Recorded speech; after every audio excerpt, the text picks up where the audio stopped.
Dear Thai, dear beloved community, welcome to our session of what we normally call question and answers, but I see is now questions and response. So, well, there's a lot of people still coming in. Should we? Yeah, I think we'll sing a song, okay?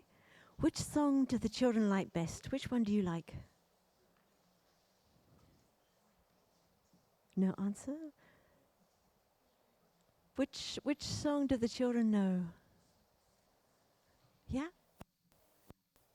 Breathing in, breathing out. That one? Okay, let's sing that one. Breathing in.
Shall we sing in French as well? Do we have... Est-ce qu'on a des francophones ici?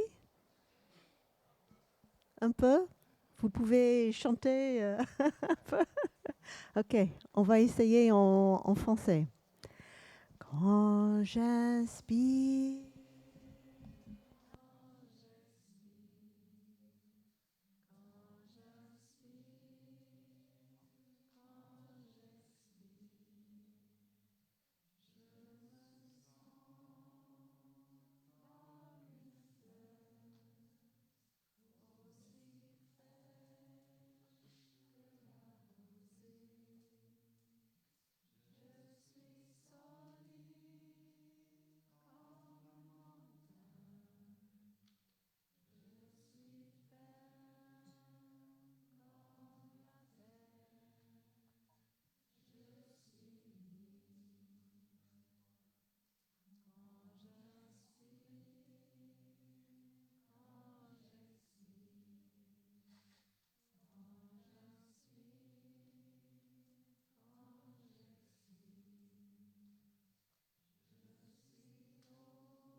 so to start our session, before we go any further, we will all listen to 3 sounds of the bell.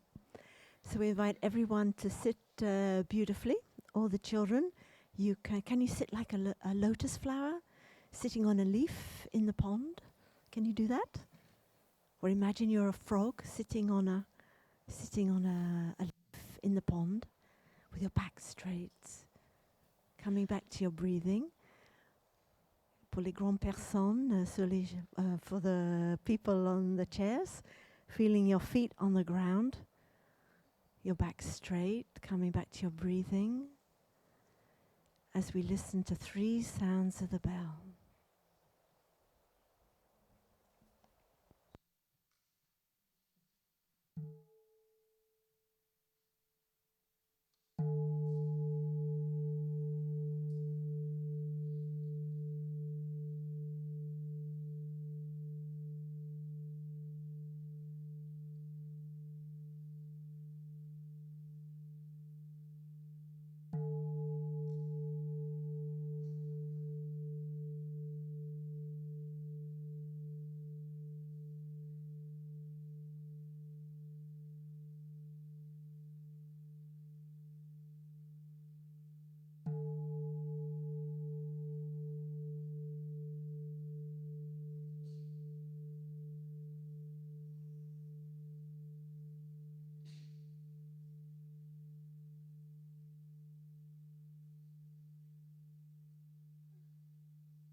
So, dear friends, now we have an opportunity, or you have an opportunity, to reflect on what is your deepest question.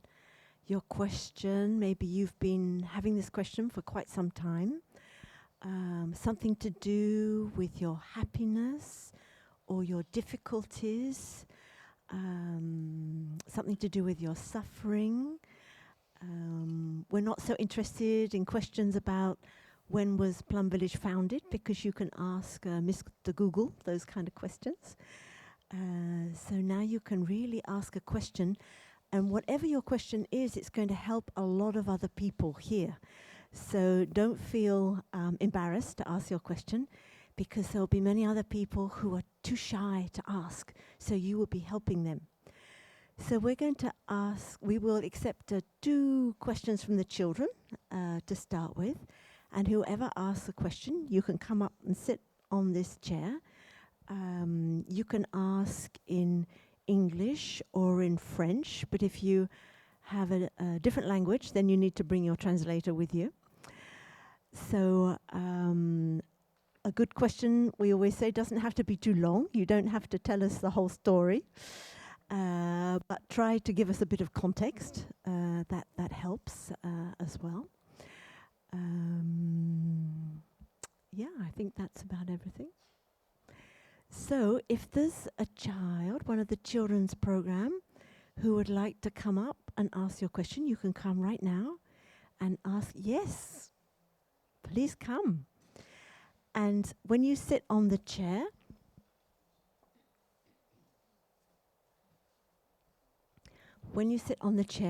we will all listen to 1 sound of the bell first. So if you're feeling a bit nervous, you can just follow your breathing, and then you can ask your question. Is it okay? Good. Okay.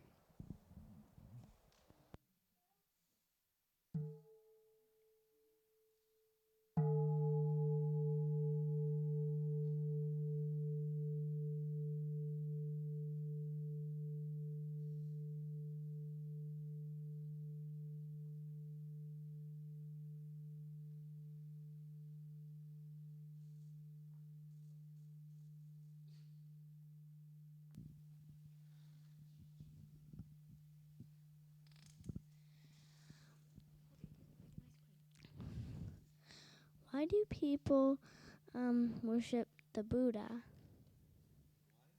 Why? Worship the Buddha.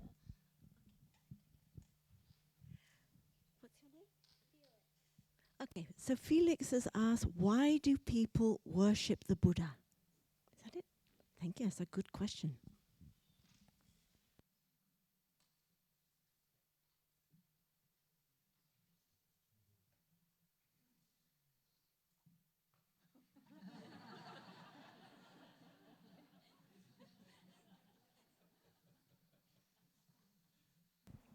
Very, very good question. I think recently in Plum Village, we were also asked, why do you talk about your teacher so much? So I feel it's almost along the same line of questioning. And I thought, well, we have a teacher. His picture is right there on the altar. His name is Thich Nhat Hanh. And he passed away 2 years ago. And so our community, he had hundreds of students, maybe 800 students, 800 students. And we are all very, very sad that he passed away. But he lived such a beautiful life. And he taught us many, many beautiful things, like how to walk, how to eat, how to enjoy the present moment, how to be happy, how to really enjoy your ice cream, how to really be kind to your brother or sister, how to really enjoy your parents, how to really help your parents, be kind to them. So he taught us many, many beautiful, wonderful things. And when he passed away, we really wanted to take time to remember him. And that's why when you're here in Plum Village, you might hear the word Tay a lot. And so we speak about our teacher quite a lot. Tay means teacher. And we are a community that is, the brothers and sisters here. And many of your parents, too, know our teacher. So we spend a lot of time remembering him. Because he left a lot of beautiful things. And it's the same with the Buddha, The Buddha, throughout his life, he also taught us many wonderful things, like how to love, how to be kind, how to understand ourselves, how to be with ourselves when we're angry, for instance, or how to smile at a flower. So he taught us many, many beautiful and wonderful things. And many of the Buddha's teachings have been passed on from many people have remembered him up until now. So it's about more than 2,500 years ago that the Buddha lived. And so here we don't necessarily say we worship the Buddha, but we say we remember. Remember the Buddha and what the Buddha has taught. And we say, because we kind of leave a mark, like when we walk on the earth, we leave our stamp on the earth. When we speak, we leave a kind of stamp in the other person who's listening to us. And so the Buddha left many beautiful marks on the earth, and we remember those things. And we too can leave our mark. We also can leave our mark in our parents, in our brothers and sisters, on the earth, to the flowers that we greet every day. And they also will all remember us. Yeah? Good. Thank you for your question.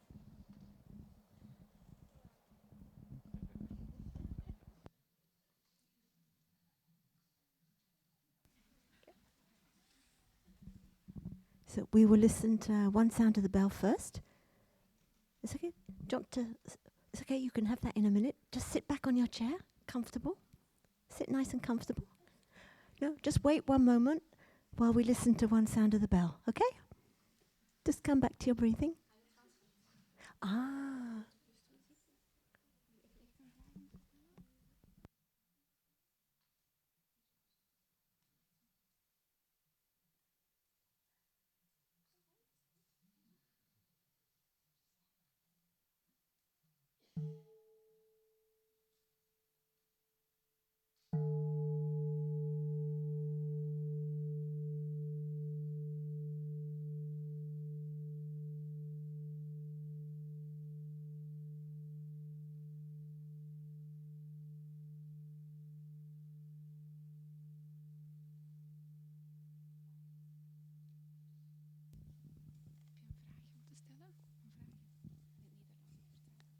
Where is the echte Buddha?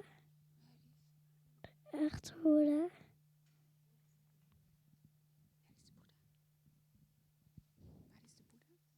Yes.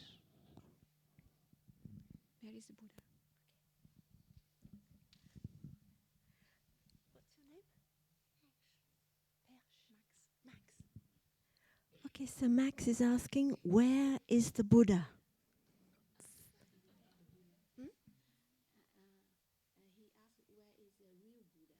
where is the real Buddha? Oh, that's a very good question.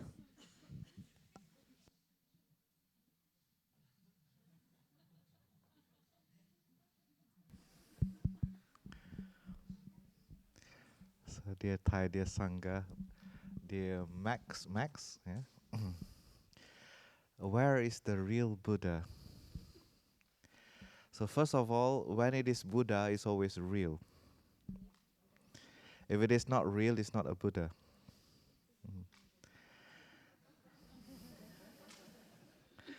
Because when we talk about the Buddha, it has to relate to the present moment. And only things in the present moment is real. Yeah. Everything that is not in the present moment is not real. So when we talk about the Buddha, we have to talk about the Buddha in the present moment.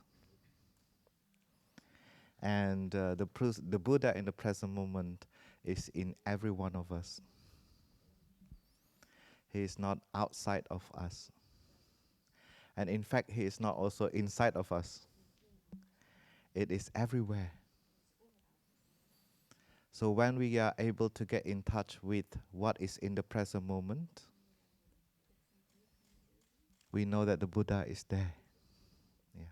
So when the children are practicing breathing in, breathing out, then we know that we have in-breath and out-breath, and that is the Buddha.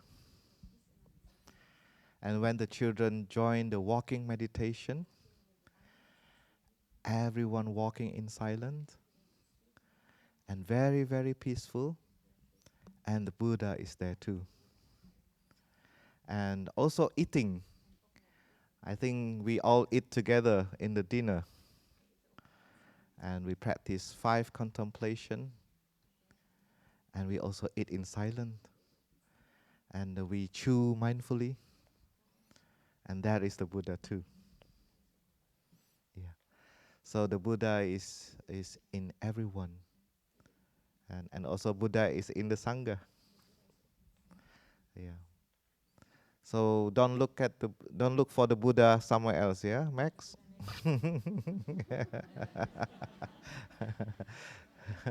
Okay? Thank you.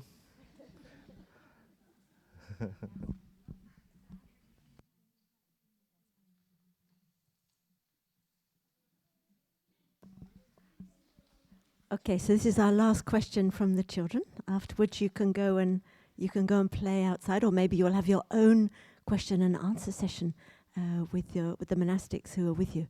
So right now we'll listen to your question, but first we'll listen to Sound of the Bell. Okay?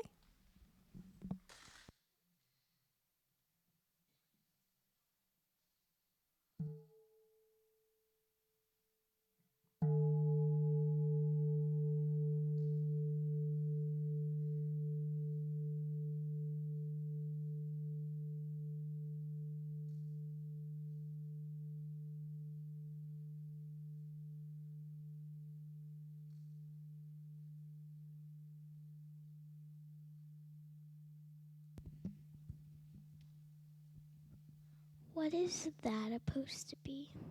That picture up there? Mm-hmm.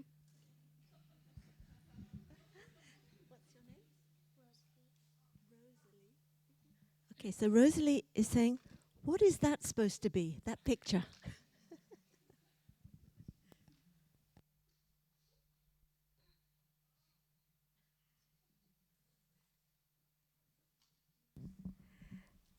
So, up there, that picture, we might think that's the Buddha, but it's not the real Buddha.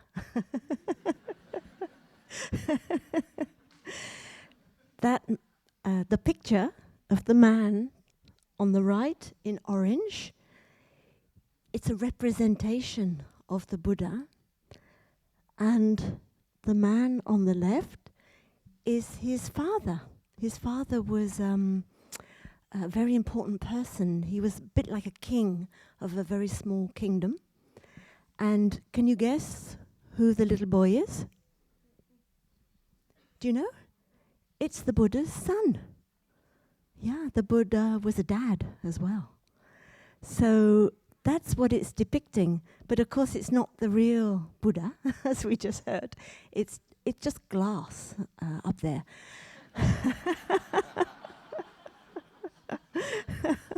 It's just glass. But it's to remind us, it's to wake us up, because Buddha, that means to wake up. And when we see that picture, it reminds us, oh, I need to wake up and to remember about what the Buddha has taught us. And in that picture, we can see that also his father is very old and his son is very young. So that reminds us, it kind of reminds us to wake up to impermanence, that we can start young, but we get older and we will die as well. We won't be children forever. What else can we see in the picture? Or we see the trees and a lot of life there. So it's to remind us to wake up, to look at the trees, all the beautiful things in life all around us. And also another thing, another layer of that picture up there is Tai was very happy, our teacher was very happy that we have, it's called a stained glass window. And have you been in churches? Have you been into a church? Yeah, and you know in the church they often have stained glass windows. And Tai thought it was very beautiful that we bring something from the culture of the West into Buddhism in the West, so that we can use the beautiful things from the Christian culture also in our culture here, so that we can have a picture of our teacher. In the church you will see pictures of Jesus in the church, but we have a picture of the Buddha here. And so that's what, a little bit of what that's all about. Is that okay? Thank you.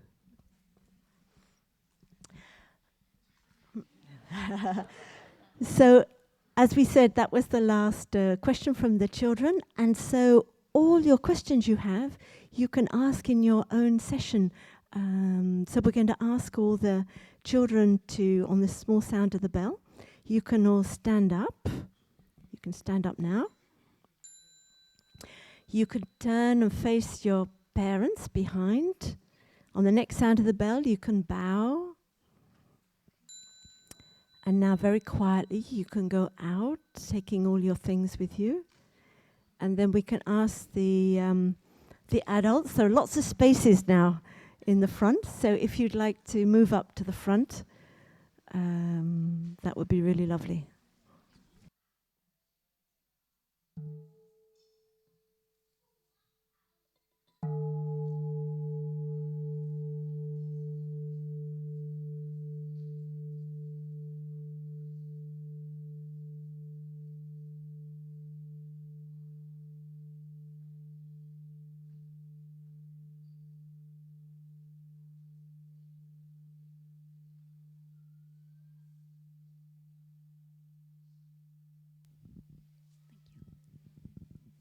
Thank you. Thank you so much. I would like to ask. We spent some time in meditation, embracing our feelings, our emotions, what come up, and embrace it with love and with compassion. And then yesterday we heard Sister Luknyam. She talked about beginning anew, and she talked about letting go of emotions. So when I'm in meditation, embracing my emotions, then I am with the emotions. But I also get a little bit confused if I have to let go. Can you help me a little bit with clarifying this? So maybe maybe I just repeat the question, because I think the sound was a bit low. Teen. She was saying that we are learning here about embracing our emotions, getting in contact with them, embracing them. But in the session of mindful communication yesterday, she also heard a different instruction, is to let go of our emotions. So now she's confused what to do.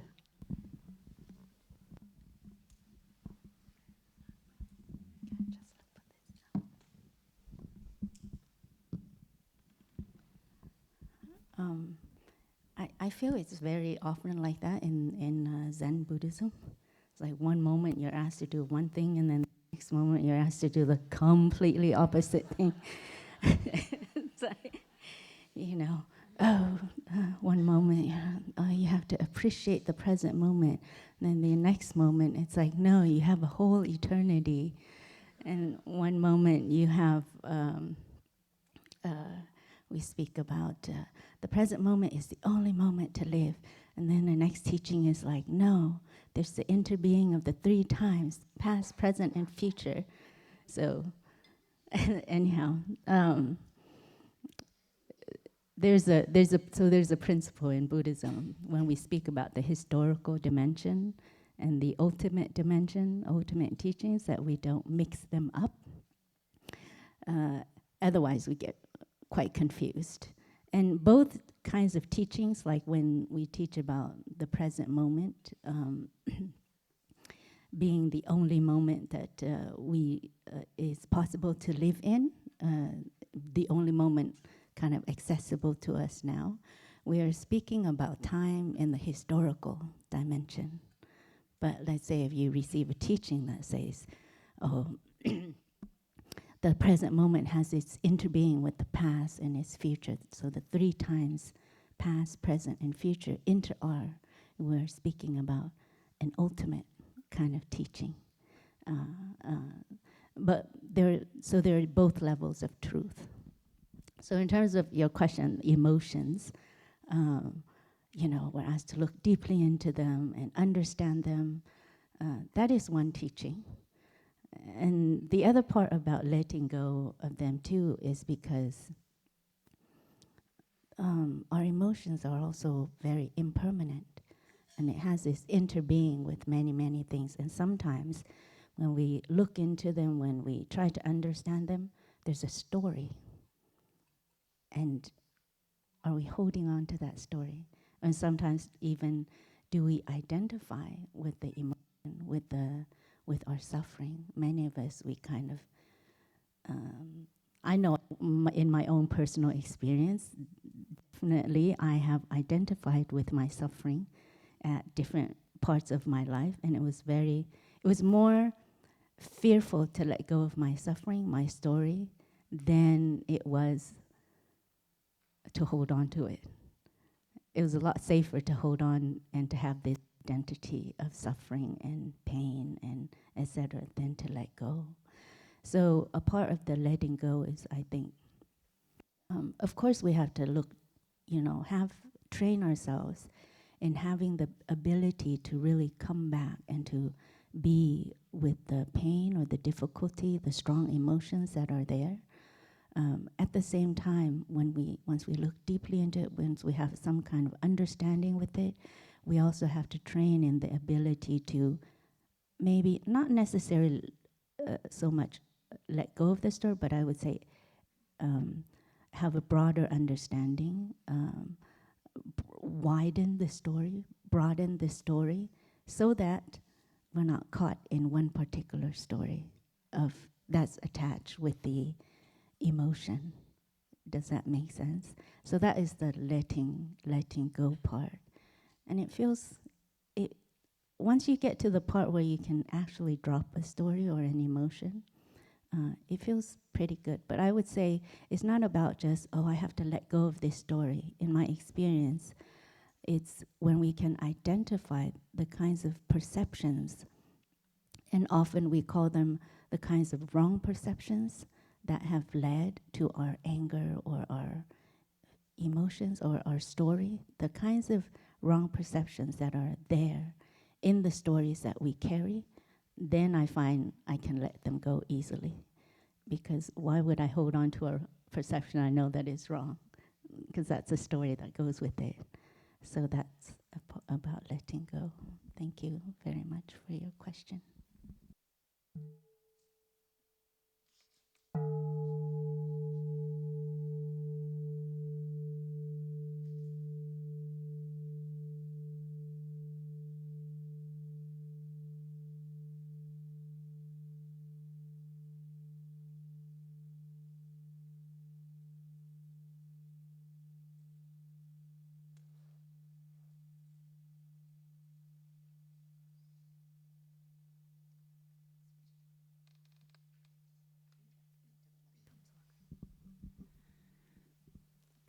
Could you explain to us what deep vision means to you, and how do you cultivate it?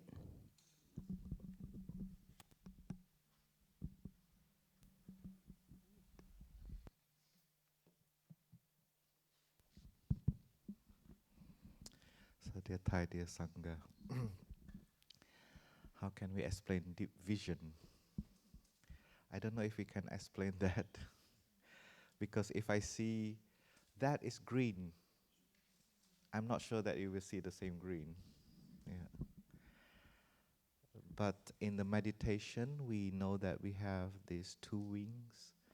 One is to stop, and the other one, we call it look deeply, which is, in French, we call it la vision profonde. It's a deep vision.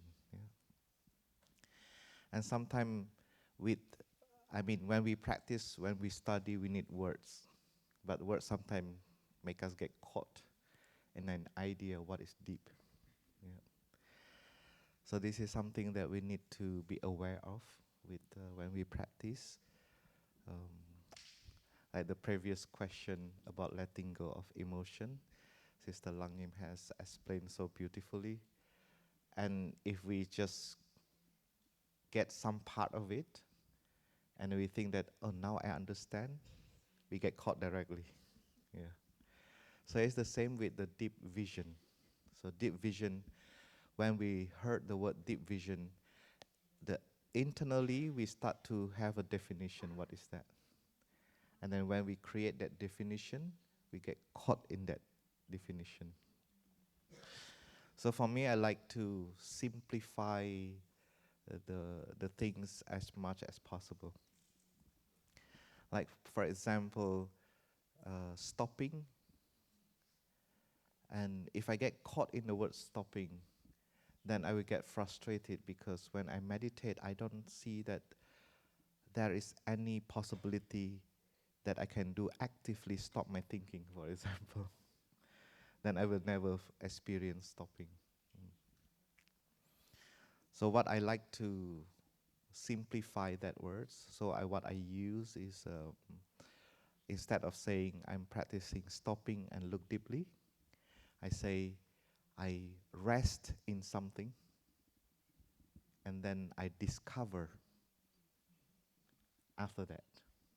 And that discovery is my look deeply.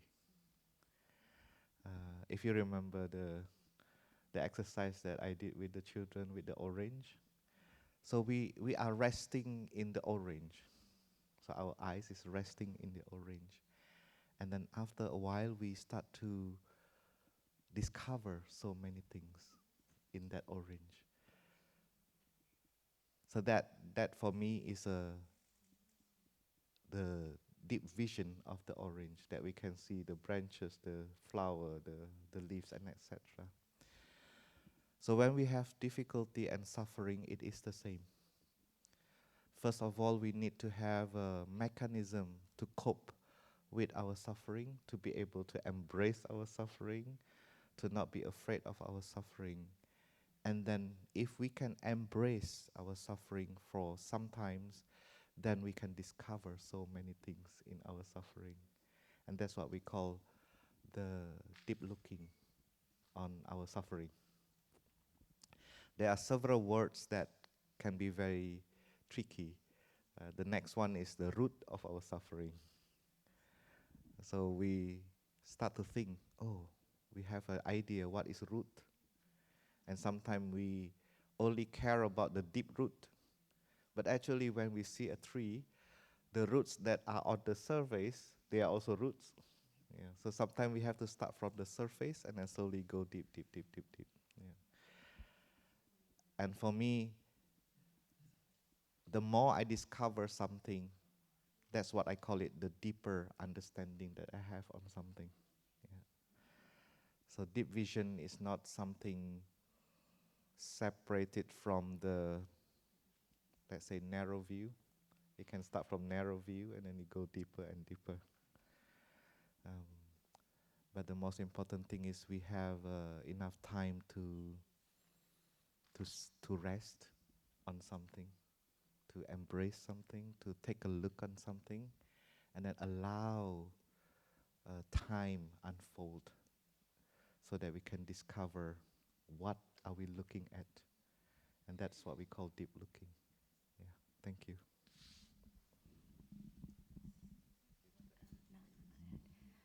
Just to clarify, when you speak about vision, are you speaking about vision in terms of a deep aspiration, your deepest aspiration, or is it vision as in deep looking understanding, la vision profonde?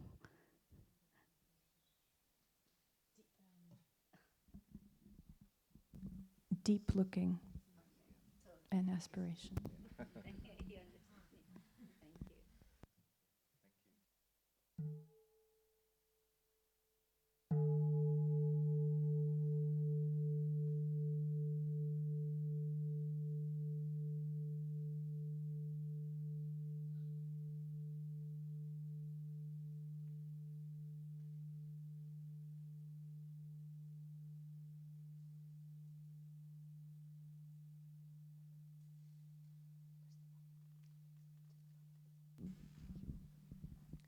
So thank you. I'm wondering, is there some practical exercises to develop love and to really be love, incarner l'amour? Oui, en français. Je me demandais s'il y avait des exercices peut-être pratiques à faire tous les jours pour vraiment développer l'amour et vraiment incarner l'amour comme taille.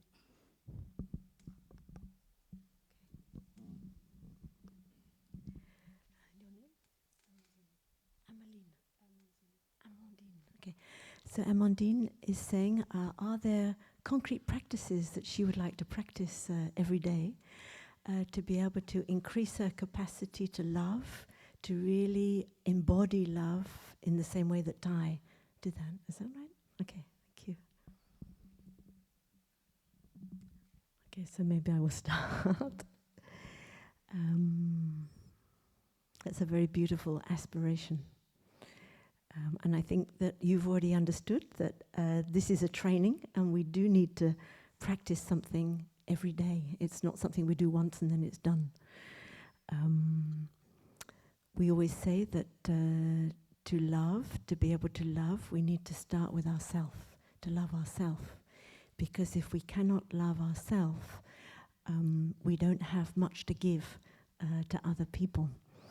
And there might be hidden agendas or not so hidden agendas about why we are offering our presence to others, maybe to get something back for ourselves, if we haven't first fully met ourselves and are able to embrace and to love ourselves, even the shadow parts of ourselves. Because otherwise, when we are in contact with others, in fact, every time we're in contact with others, they are always watering seeds in ourselves. And so if we haven't taken care of our own seeds, our own what's going on for us, then often we will be in a situation of reacting rather than being able to respond from the best part of ourselves. So to learn to love ourselves, this is a practice I enjoy very much. It's a long journey.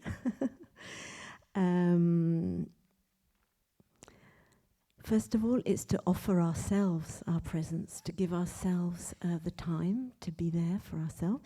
So I congratulate everyone for having carved out the time to come during the summer to spend time here, which is all about healing ourselves, getting to know ourselves. So that's a huge step already. And I think everything we're doing here in the monastery is to find that time to sit in the morning when we feel fresh, to come back to ourselves, to come back to our body, to start with the body. What is going on in my body? Also the deep relaxation, that exercise of sensitizing ourselves, of training ourselves to be aware of what is going on in my body. Many of us, we can regard our body as like a minefield. It's somewhere we just don't want to go. So that is a training as well of being able to come back to the body, to notice, where do I tend to always have tension? Each one of us is different. Whether we have often a knot in our tummy or tension in the shoulders, intensity on our forehead or clenching our jaw. So taking that time to come back to ourselves, to notice what is going on for myself. Because we know that the world outside, there is a whole industry of distractions to prevent us coming back to what is often not so pleasant. What we find inside, we can find very beautiful things inside, we can find very challenging things inside. So this is why we come on retreat. So it's coming back to ourselves, to notice, to recognize, to embrace with love. I remember having a small insight after a week's silent retreat of doing a lot of sitting, of suddenly realizing this is a way of loving myself, of sitting, spending the time for hours and hours with myself in silence is a very beautiful way to start to love myself. What better can we do than to offer presence to ourselves? So you don't have to do that for hours and hours every day. To spend the time, maybe in the morning when you have your cup of tea, cup of coffee, to just sit in front of a window maybe, and to take the time to drink your tea or your coffee, to enjoy deeply. You're offering yourself love and your presence as well. So that's something that even if you don't have time to do sitting meditation for half an hour, everyone drinks their tea or coffee. And we know that often we're doing that kind of running around, but to get up just that little bit earlier, to take the time to do that. And then all the practices that we're doing in Plum Village, like walking meditation, to come back to ourselves, come back to our steps, to have that respect for ourselves, to give ourselves that time, to notice what's going on for myself, to care, to have loving kindness for myself. And then whatever is coming up, to have kindness for that too.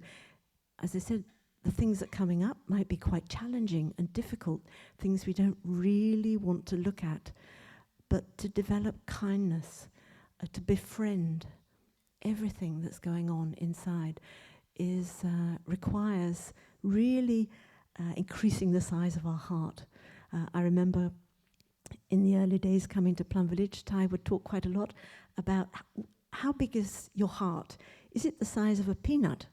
Maybe you need to practice to make it grow the size of an orange. And I really felt concerned that my heart was definitely the size of a peanut.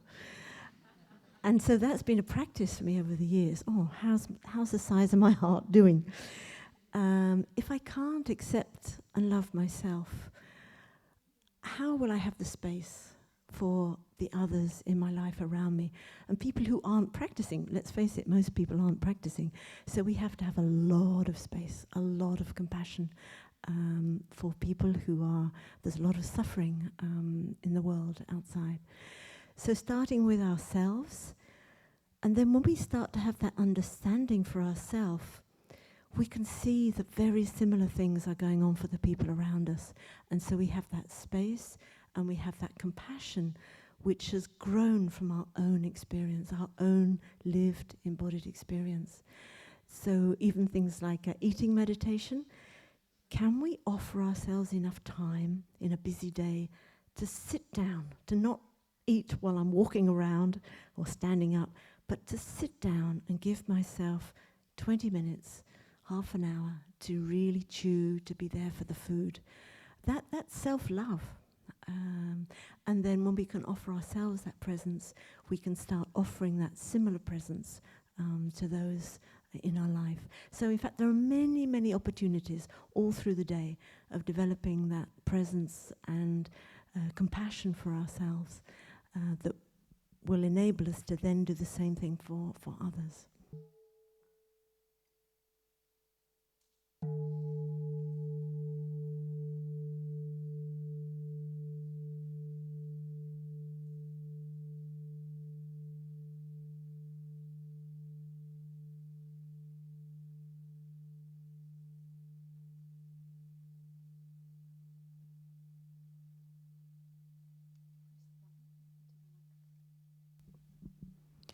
So sometimes if I had a long-term retreat or deeper meditation, I would feel I would become a state without emotion.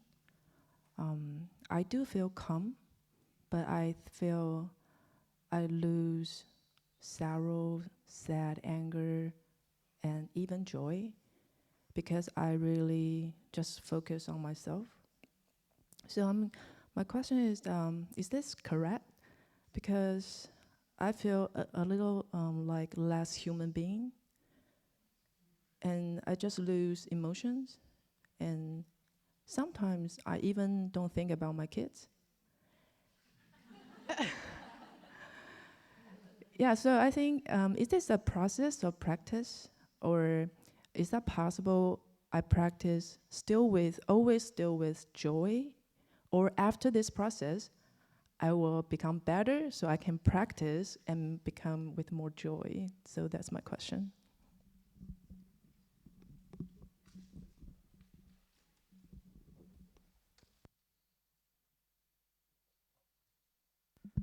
Okay, let's break the pattern from here to here.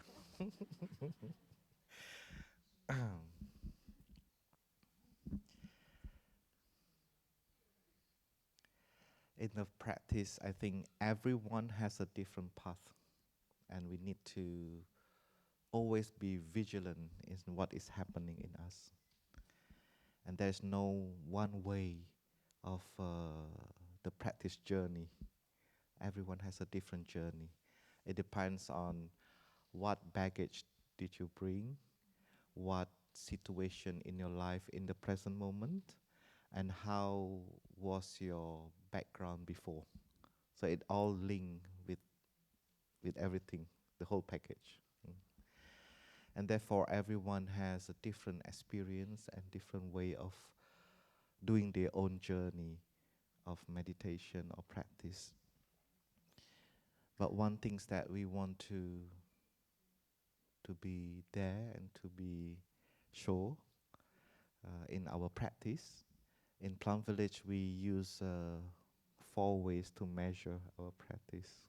So maybe this is also something that you can use for your practice to measure if I'm in balance or not. Yeah.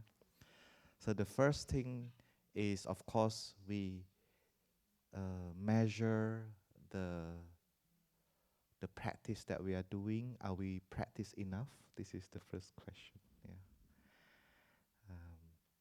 So that we can measure our practice. And the second is, we are not only practicing, but we also learn. Yeah. Do I learn something after a while of my practicing, or do I learn something in my practice? Or I'm just like daydreaming in my practice? Yeah. Because even just sitting on the cushion, we learn something. We learn that our in-breath and out-breath is so inconsistent. Sometimes it can be long, sometimes it can be short. We learn that our body also continuously changing. Sometimes it feels relaxed, sometimes it has some tension, sometimes it has pain, and etc. So when we practice, we don't feel numb. We have sensation, we have feeling, and these are all the things that we can learn. And the third thing is our practice is also to serve other people. Is for the happiness for yourself, for the peace for yourself. But and you know also the peace of yourself is also the peace for your family, for the world, for wherever you go, for the workplace that you are working to. And that spirit is also need to be alive over there. Yeah.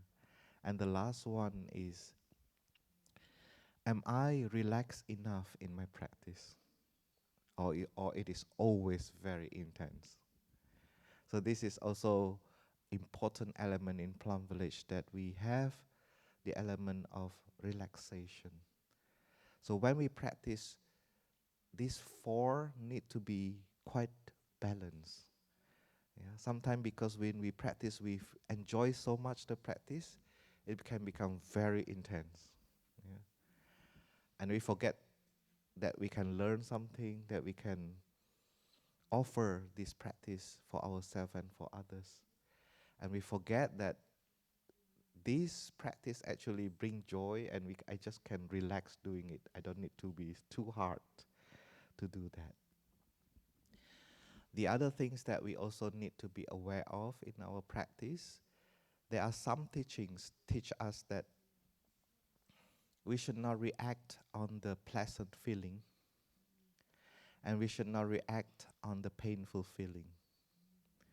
And there are many practitioners get caught into the neutral feeling. So instead of recognizing their painful feeling or recognizing their pleasant feeling, they choose to be neutral. And they start to keep themselves in a numbness feeling state of mind. And as we practice meditation, we know that we have three feelings.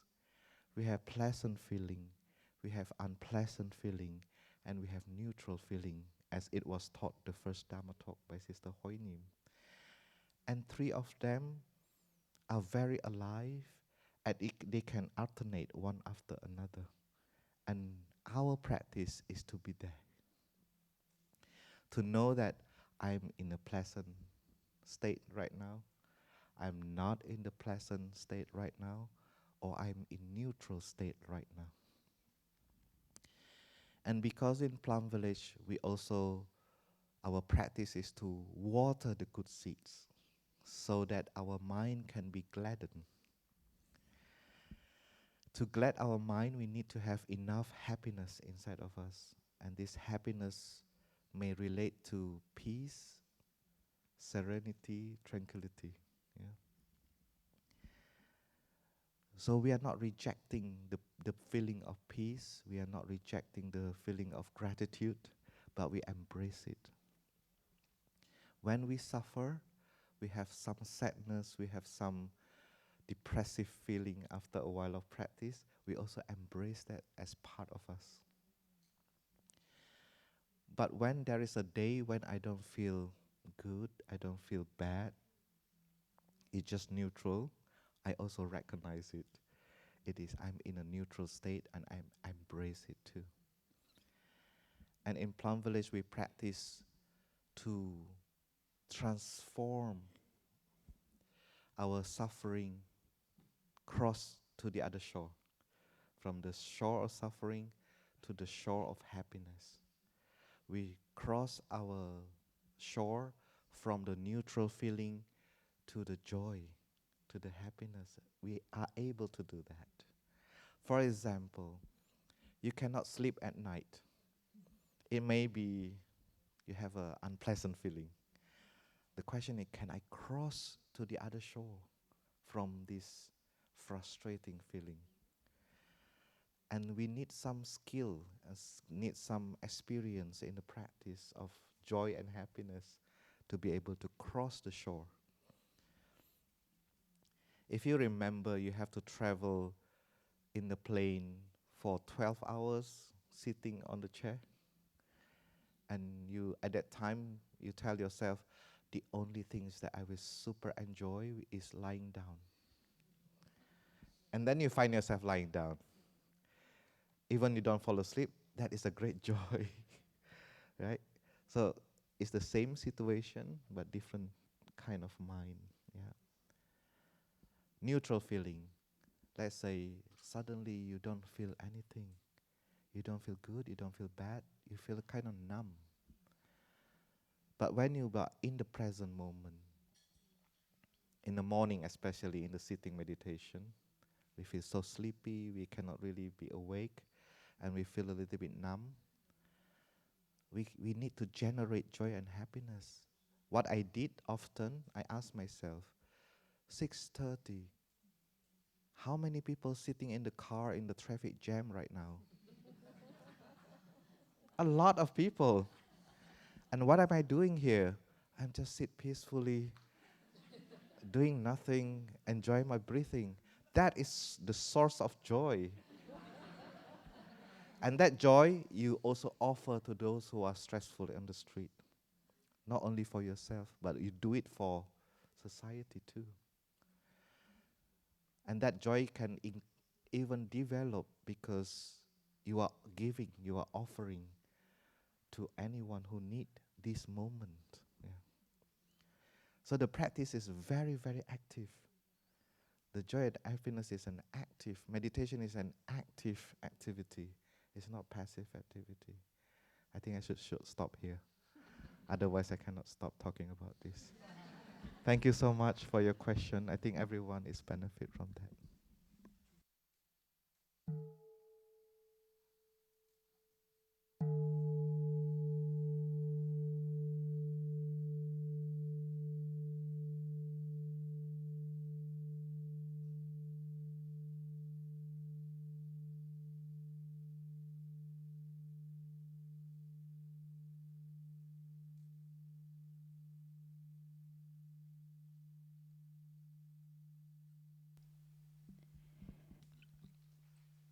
J'ai une question par rapport à votre vision de la non-dualité, parce que je crois que j'ai entendu le terme une fois seulement, il me semble. Et j'ai entendu positif, négatif, on parle de la colère, on parle de la joie, on parle du bonheur. Voilà, donc je voulais avoir peut-être des éclairages ou alors des recommandations d'ouvrages que je pourrais lire pour aller creuser le sujet. Merci.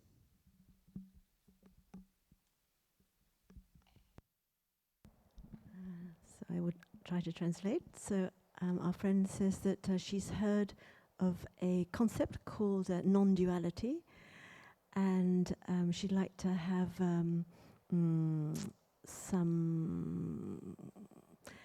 to know more about this, to understand better. She's heard us speaking about joy and happiness, but also anger and pain.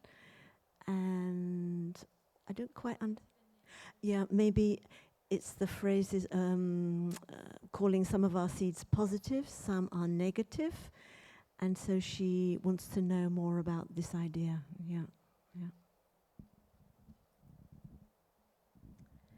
Yeah, maybe I can start.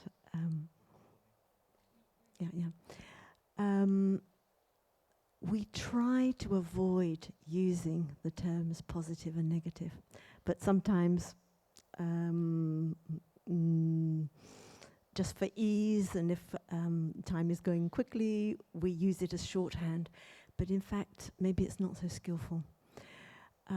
Because in fact, in the positive there's negative, and in the negative there's positive. And falling into positive and negative is definitely falling into duality.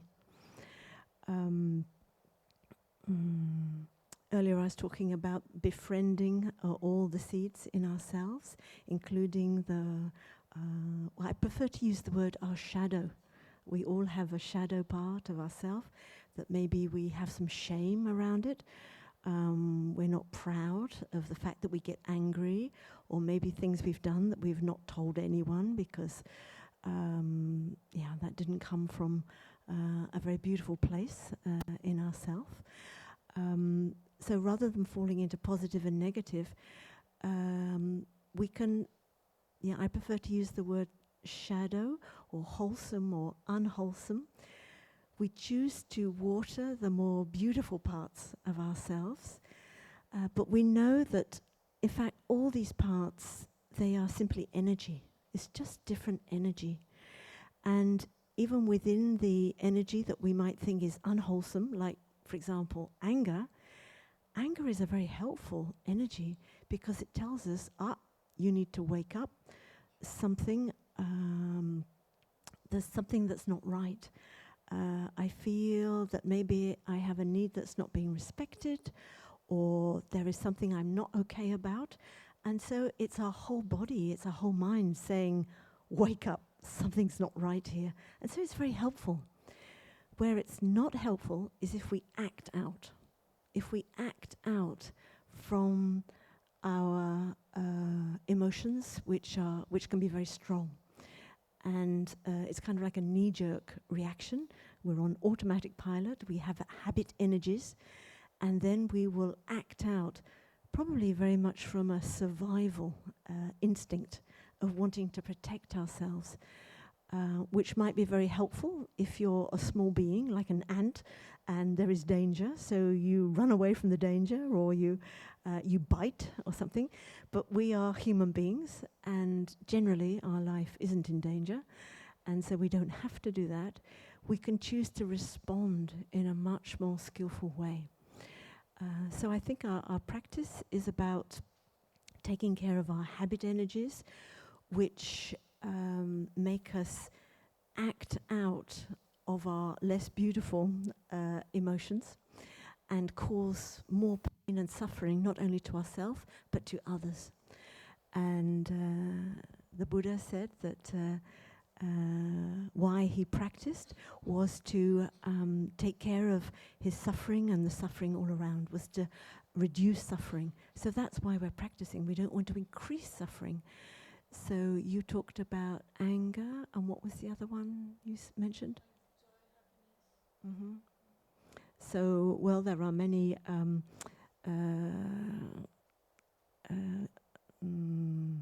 emotions that we might call negative, also like despair or sadness, but they are all telling us something, and they're things that we can listen to.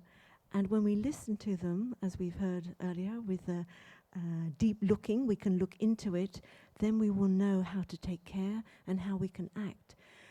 Joy and happiness are very important because they give us energy. They give us a very beautiful energy. They give us that energy that makes us jump out of bed in the morning, that we want to take care of ourselves, we want to take care of others. And they nourish ourselves. They give us that energy of enjoying life so that we can be there for ourselves and for others. But they are all different kinds of energy. But we choose with mindfulness, if we can be mindful as these different energies come up, and the way that we feel these energies is in our body, not in our mind. So when we're aware of these different energies, with mindfulness we can choose how we want to respond. And in that way we're not falling into duality. We are, in fact, present for all these different kind of energies, whatever they are, and offering non-fear to these different kinds of energies.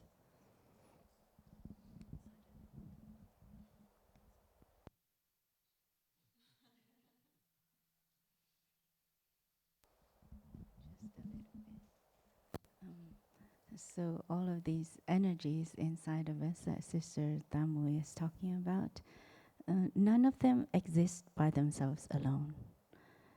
If you speak about joy, or even happiness, is it possible to even know what joy and happiness is without having ever touched pain or suffering? Like you don't know the joy of having food to eat, or being full if you've never experienced hunger, something like that. Or,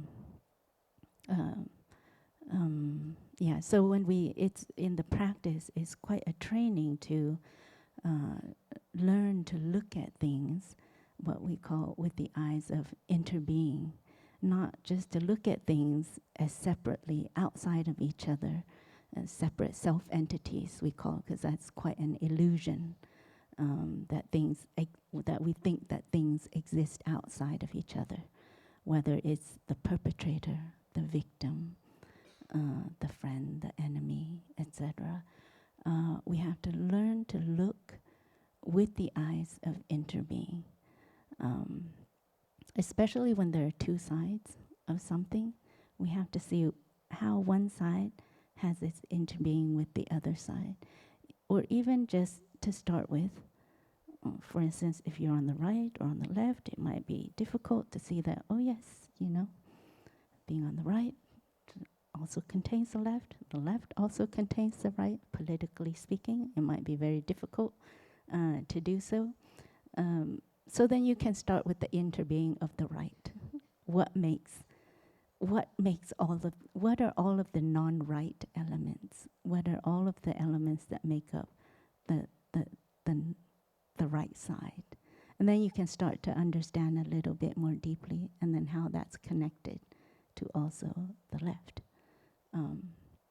Archie often holds a pen or marker up, and he says, if you take the right and the left, if you say you want to cut off the left and get rid of the left, well, is it possible? You cut one part off and then you get a new left. You see? So the left and the right always has its interbeing with one another. So just like our suffering and our happiness as well, they have their interbeing with one another. And we have a saying, no lotus, no mud. No, it's very beautiful. Our lotus pond, we're working on it. You see a lot of mud now. Maybe next year you'll see a lot of lotuses. And with the eyes of interbeing, actually, when you look into the mud, you can already see the lotuses. Just like, for instance, we speak a lot about peace, and we all want peace. And actually, we may not have that desire for peace if we'd never known war. In our history or in the present moment, if we've never known war, we would never want peace so much. And actually, just thinking about all the wars that are going on in the world right now, there are quite a lot, and I feel so much suffering happening. But at the same time, when I look deeply into the collective and the desire for peace that is there, and the many voices that are coming out and speaking out for peace all over the world, for me that is a very, very good sign. And so we may be kind of depressed that there are all these wars going on. At the same time, the number of voices that are coming out, speaking out for peace, that is kind of like part of our evolutionary journey, that we can actually recognize and want peace right now. It has this interbeing with all the wars that had gone on, all past, etc. And even the wars that are going on now. And we've had our learning. And we continue to learn. So there is an interbeing between war and peace as well. So just training to, with our eyes, to look at things with what we call the insight of interbeing, and to have a new understanding. Even when we look at a person, we all have names for each other. That's not just John, that's not just Mary, that's not just Eliza. There's a whole ancestry, there's a whole interbeing with education, with society, with children, with etc. So it's a lot about training how to look with the eyes of interbeing, and that is training how to look in a non-dualistic way.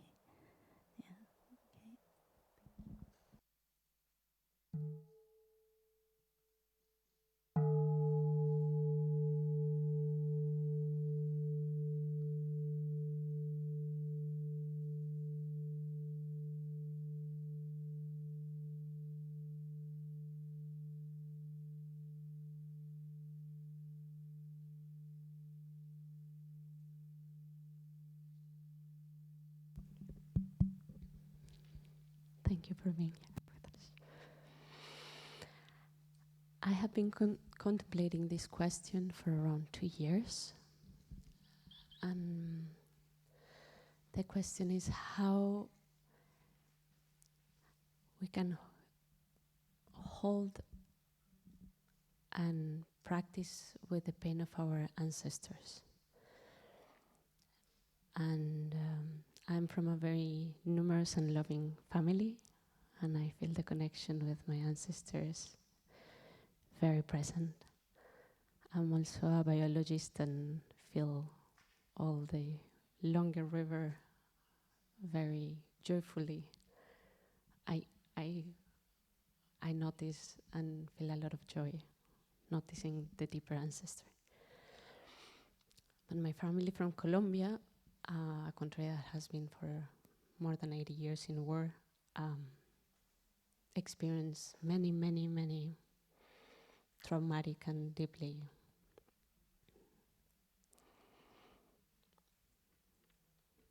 just experienced war as everyone else in any other nation in this generation or few or going back. And some years ago I moved to a very peaceful community supported by nature in the middle of a natural park, and I was there feeling I had all my ancestors alive in me, and all of a sudden I feel in the middle of a war with a lot of pain that was not necessarily coming from the stories of what I know was experienced by them, but it was a pain that was kind of in the muscles and in the bones and has no words. So it was very interesting to try to relate to a pain that was just like a deep puddle or a lake, or if you open more your heart to other nations, it's just a full sea of sorrows, innumerable.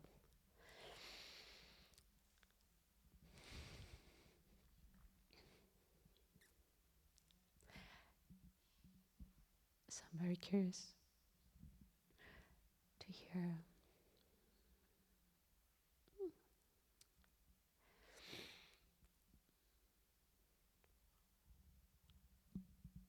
how to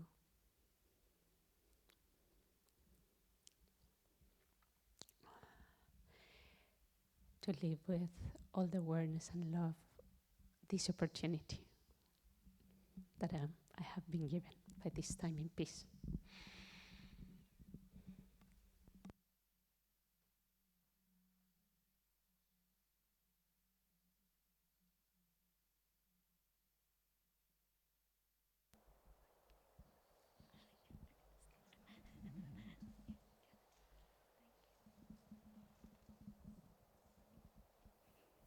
I keep getting mixed messages. I mean, I'm reading the wrong signals. It's like, and I'm like, oh, you want to start? Yes, please. It's like, no, you want to start. Okay. I think the practices of Plum Village, they're the kind of mindfulness that we are offering here, the kind of mindfulness practice we are offering here, is very much for present moment, what we call present moment healing. For instance, sometimes when I have a painful memory that comes up, that has to do with my parents or my grandparents. Um, sometimes some painful stories or memories of my grandparents would come up. And before, I didn't know what to do with it without the practice. I just remember the story and I just feel very sad about it. And there was also a wish that it could be different for them, and feeling quite powerless as to what to do about it. And then when I came into the practice, and one of the practices that Tay introduced, that I learned when I first came to Plum Village, was one about talking to ourselves, speaking to ourselves, and really taking time to listen to our pain, listen to our stories, listen to ourselves, and also speaking with, having a conversation with that pain, that story, etc. And then the other part, so I would often take long walks or walks in the forest. There's a lovely forest that we did walking meditation by in Lower Hamlet. In the early pictures of the early years in Plum Village, you can see Tay sitting on at the foot of many of those trees in that forest. Some of them are, back then, in the pictures you see they're like this thin, but now they're bigger. They've grown. I like to sit under some of those trees when I want to have a conversation with myself, and I also feel the energy of support for the many generations of people who have done walking meditation through that forest and sat under those trees and experienced moments of contemplation. So in a way, when I do those practices, at the same time, I'm borrowing energy from the trees, from nature, from Tay, from the Sangha, because some things that come up are very painful, and I need more than my own mindfulness. So then I also borrow a little bit from nature, from everyone, and just to sit and to be still and to have a conversation with a painful past, for instance. And then there's another teaching that I learned from Tay, and he said, in our generation, once we have learned the practice, we can do it for our parents, we can do it for our grandparents, we can do it for our loved ones, we can do it for all the people who have passed, or all of the people who have never known and are not here right now. So for my grandparents, when sometimes some painful memories come up, and I can feel it in my body and feel it in my, the muscles get tense and things like that. And I say, and I come back to my breathing. I really try to relax my body. Just first of all, acknowledge that there is a painful feeling there, and really come back to my breathing. Breathe with the painful feeling, and then I calm it. And when I do that, I say, Grandma, I'm taking care of this pain for you. I can, we can take care of this pain together.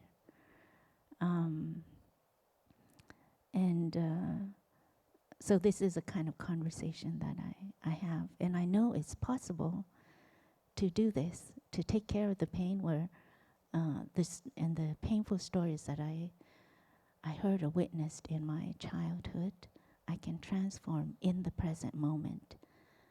Sometimes where we get stuck at is when we think, we really want to go back to the past and change the past and really not have that story there. But actually, the story, it cannot be there when we can change it, when we can heal it in the present moment. You see? For instance, I'll just be clear. There are in my blood family, my grandparents, even my parents when I was young too, there was a lot of physical violence. And when I was younger, I'd witnessed some with that my grandmother had to endure. And as an adult, I heard even more stories that I wasn't there because I was playing at the beach or because, And so the pain that my grandmother had experienced was when I remember it. And because I love her, it's very much alive. But then, in practicing mindfulness, in being able to come back and to embrace it, I feel I can be with it for my grandmother.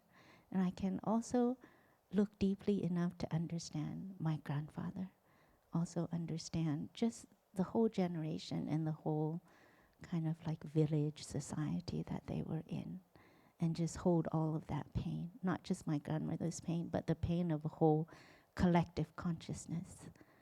And doing that, I feel I can heal it. Because in my generation, practicing with it, I will not pass it on.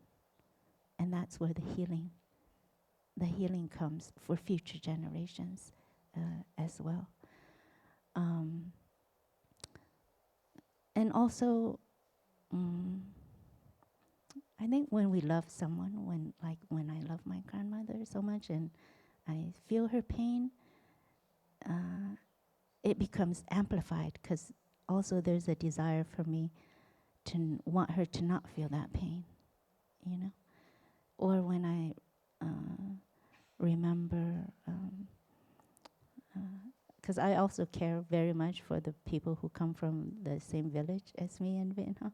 When I see their pain, it's also, I feel in part is amplified because I also don't want them to experience that kind of pain.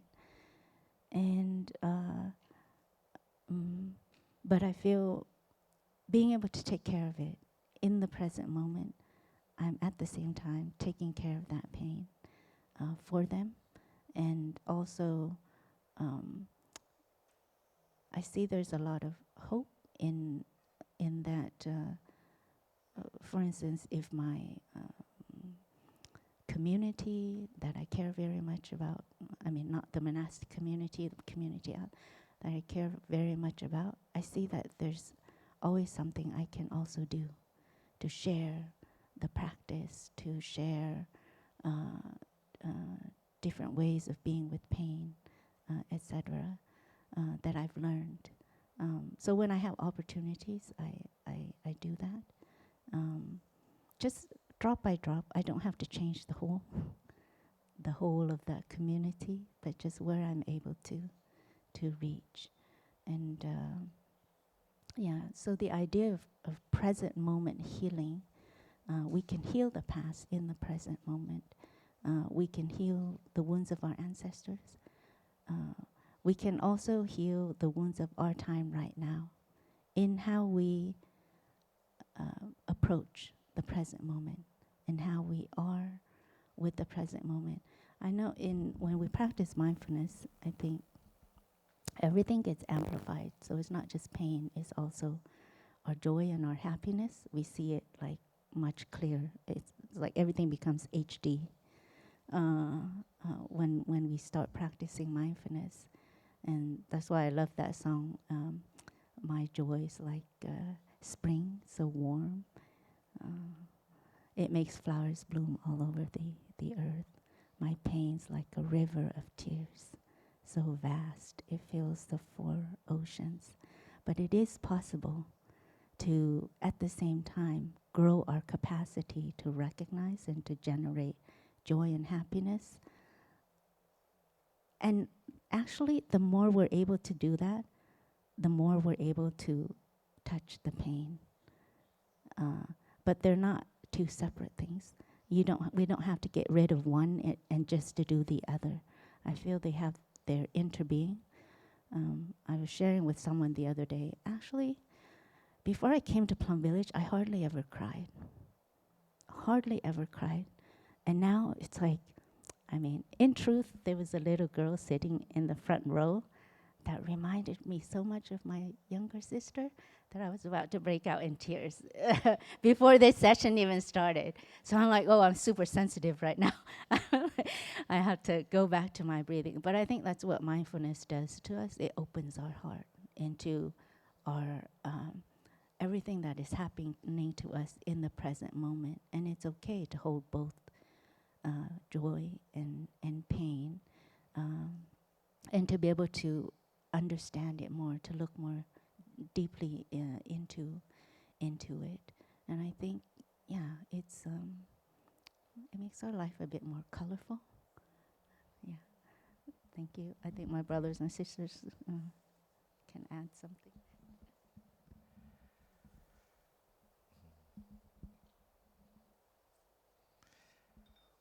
Okay, let me try to add a little thing.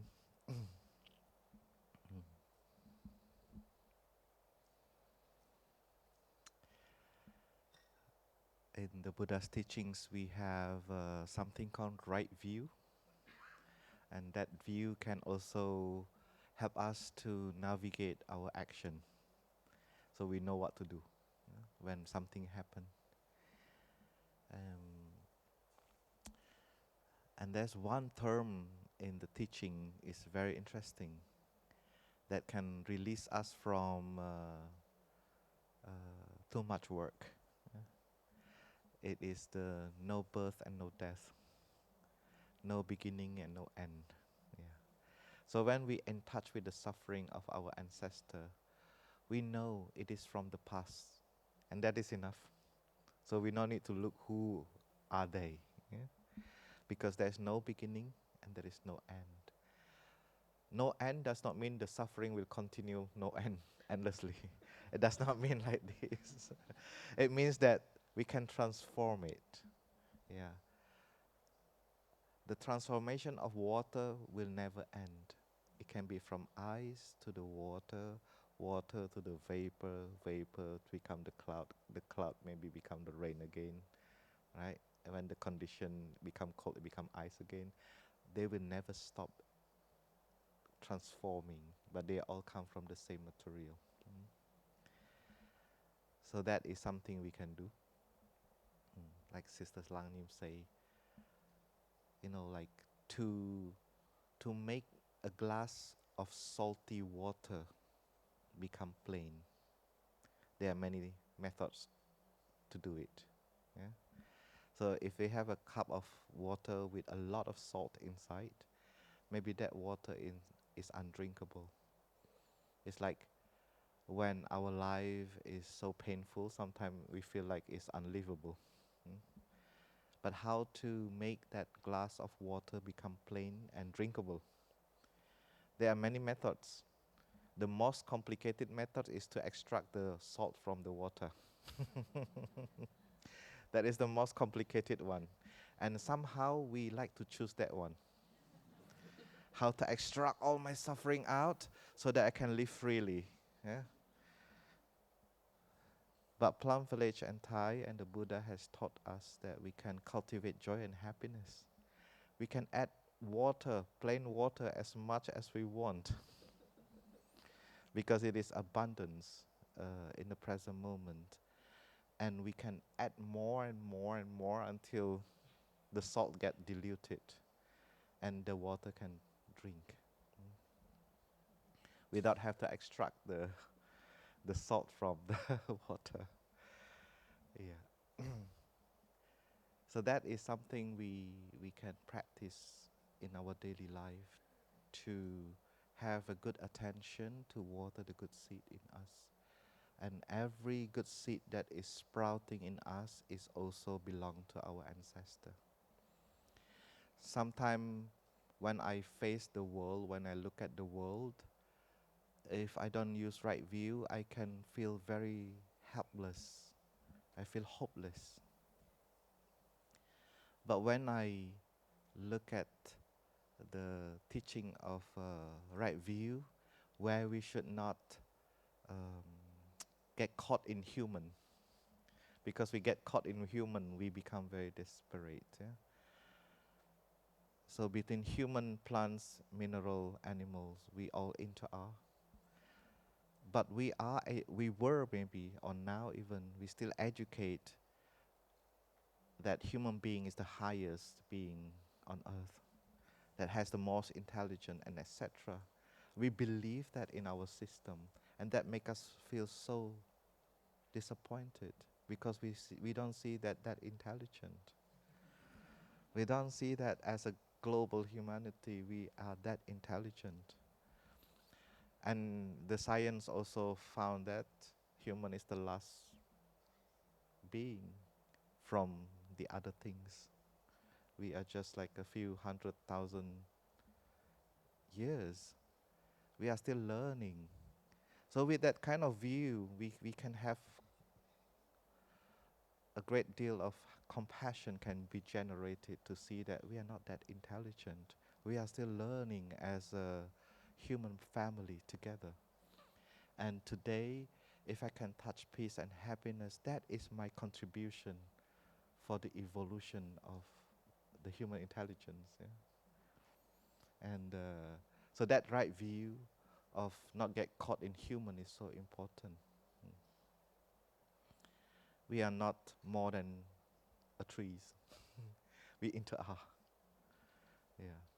And it's also the practice of I'm not a separate self as a human being. I'm also interbe with the other human being. So the past generation is also in me, and the next generation is also in me. So I can see myself as a stream, not as a cell only, but a stream that continues to flow. And that cell is very important. We keep that cell healthy in that stream. Yeah. And that's why coming back to oneself is so important for the global change, for the global transformation. And Plum Village, we have done this for 40 years, continuously to practice, to offer the practice together in order to generate the self-awareness of each individual in order to help the collective. I hope that you go back to Colombia. You live in Colombia, right? Build the Sangha over there. Yeah. Bogota has a very strong Sangha over there. So you can build another places. Thank you.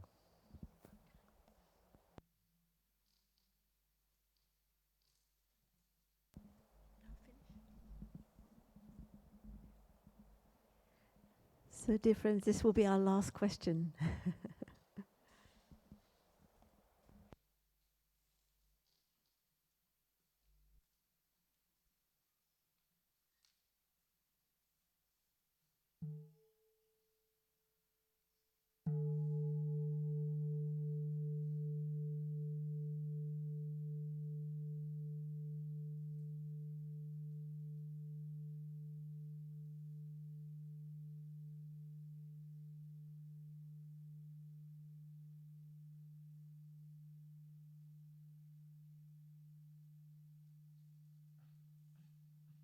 Yeah. Hello, everyone. I think that the most of the people who coming here are willing to look deep into themselves, and I think the most of us also with an open heart.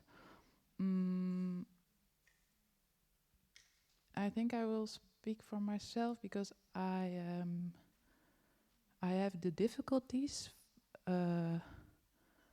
how to deal with like outside Plum Village in my daily life.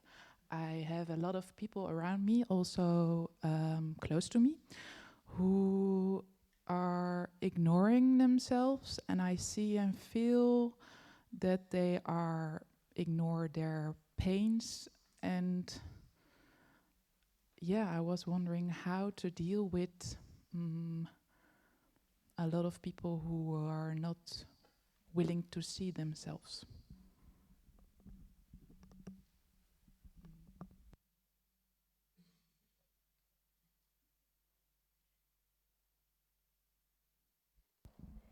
Dear Thai, dear Sangha, that's a very good question for people leaving at the end of this week. I remember when I was practicing as a lay friend, and I had the same question as you. Particularly, I found that when I would leave the retreat, I was kind of trying to seek out other practitioners, which is good to be part of a Sangha, but I was avoiding people who were maybe angry or presenting challenges. And I felt inside that this can't be the right way for the practice, because surely we should be opening to people, not closing, making our world more and more narrow. And so I remember I asked Sister Gina, who was a wonderful elder sister here, I asked her this question. And she said, well, what are we practicing for? And that was already a very good question. And I didn't know how to answer. And she said, and I've never forgotten it, she said, it's to offer our presence to others. And that just opened a whole world for me. I realized that, in fact, it was very empowering, because I realized that no matter where I went or whatever I was doing, on the bus, on the metro, at work, with my family, how am I practicing? How am I offering my presence? And that means not asking other people to change, to practice, so that it makes me more comfortable. And maybe there's this desire that we want the whole world to be like Plum Village when we go home, because it's so lovely to have deep conversations and we can all practice and breathe and smile together. It's not going to be like that. So what we can do is offer our embodied practice and to be there for others. Of course, also knowing our limits. That's very important. And for myself, I found that it just changed everything for me. So when you're on the bus, you can smile. That's a very radical practice, is practice smiling. Going around, I was living in Paris, to practice smiling to people, and particularly the people who don't smile back, because they're the ones who need the smile the most. And to be able to listen when conversations are maybe getting quite toxic, to be able to say, it seems like you're quite angry, to bring the conversation back to how are they feeling, rather than to continue to nourish and water those seeds of anger and criticism and judgment and despair. I find that's a very helpful practice, is when there are those difficult conversations, to kind of guess what the other person might be feeling and say, are you feeling sad? Or how does that make you feel? To bring that person back to their feelings.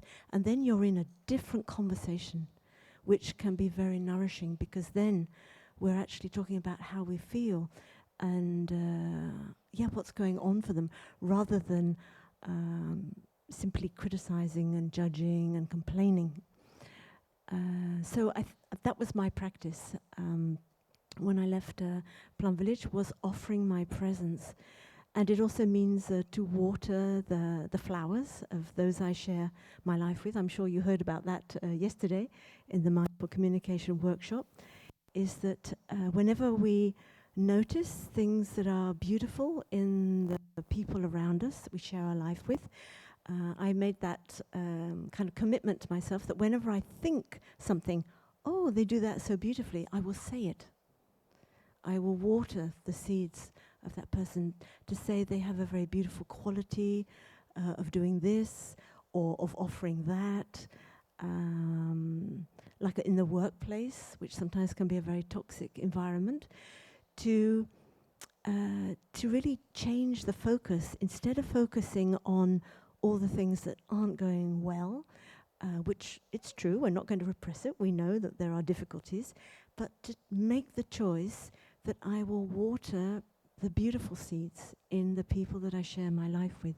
At work, to really, you have to be very creative sometimes in your meditation with this difficult person at work, to start making a list of what are the things I appreciate in this person, rather than all the things that are difficult. and then to take the time to water the seeds of that person, and to do the same for all the people you share your life with. You're looking at me with very big eyes, complete disbelief. I don't know if that helps. Maybe my sister and brother would like to add something.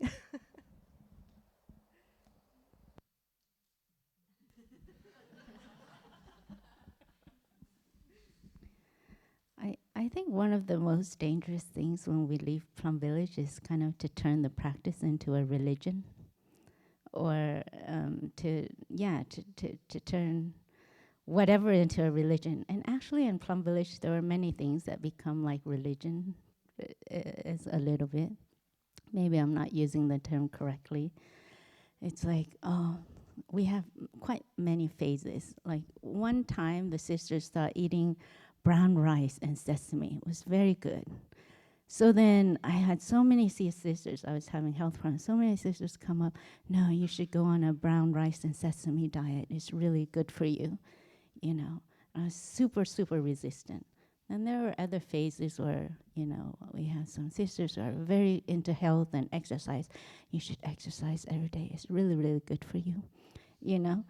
And but actually, the way it was done, it was almost like very fanatical. So I had so much resistance.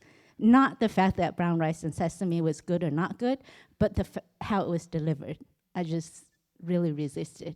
Not the exercise was good or not good, how it was delivered to me. And somehow, however my constitution was, I couldn't receive it. So I think, you know, when we want to share the practice, first maybe be a little bit aware of the constitution of the person, and also how are we sharing it. And Tay would often say, you know, when we go home and we practice, and actually we benefit from it ourselves, the people around us, they will benefit automatically without even us prescribing anything to them. And I've learned this very hard lesson with my own family, blood family. So in the, you know, first year I kind of tried, but after that, nope. 20 years, I don't even try. But slowly, I see that they get something of the practice without me having to deliver anything. So I think we have to also be careful in the different ways that something that we prescribe to, that we recognize as being good, we also have to be careful when it becomes a little bit borderline fanaticism, or when it becomes a religious almost like a religion for us. Whatever it is, you know, the scientists kind of sometimes turn science into a religion. The whatever it is that whatever camp it, and this is a kind of attitude that in our practice, and especially in the first mindfulness training, we're always training ourselves to break free from. That's all I want to say. Thank you very much. And good luck, Brother Batang says. So dear friends, thank you so much for your very stimulating, inspiring questions. And we've now come to an end of our session. So we will listen to 3 sounds of the bell. But just to remind you, if you still have a question, you didn't have the chance to come up here, you can bring that question to your Dharma sharing circles as well. So you'll listen to 3 sounds of the bell.